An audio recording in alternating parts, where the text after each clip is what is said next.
once offered this reasoning when declining a request to visit long-distance friends. "Thank you for your invitation, which sounded so pleasant. One trouble about an architect's work is that there is never a period when things do not overlap, and to get any real time away, it means the closing of one's office." Her nephew, Morgan North, and his wife, Flora, knew her best. He explained, "I don't think she ever got close to marriage. I don't think the subject ever entered her head, really." Flora continued, "I think she found immediate interest in her career because she pursued it 24 hours a day thoroughly. When she was with you, it was full focus, but the rest of the time her attention was on her architecture." When Julia died at age 85 in 1957, Morgan North served as the executor of her estate. He and Flora carefully preserved her archives and protected her legacy. In the 1970s, not long before his death, he also recorded a message to the historian. He was worried that authors of the time seemed to be focusing on Julia's architecture, but not on Julia herself. "Her personal background is going on concurrently with the business background," he explained. He stated that no author thus far had described what Miss Morgan was, or what she really did, or what she was trying to do, or why. Without addressing these motivations, he continued, no book would be complete.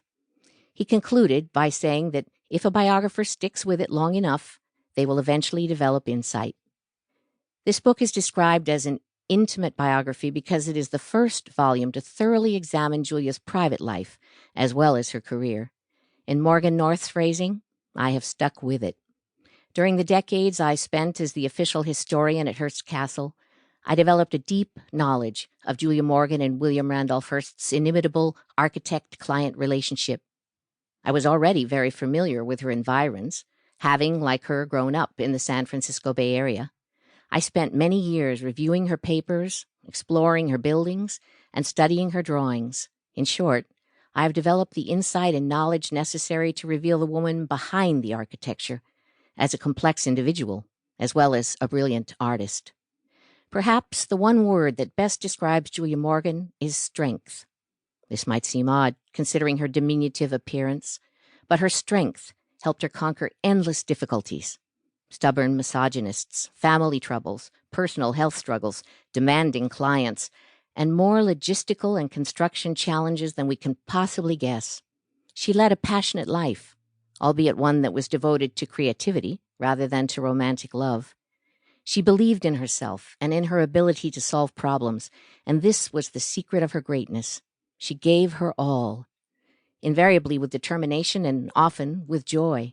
When she was about to return to San Simeon after a long illness, her first missive to Hearst concluded, "It is a great pleasure to be able to play at work again." The story of Julia Morgan's inspiring life will encourage us to do the same. Chapter 1. Glimpsing the Future.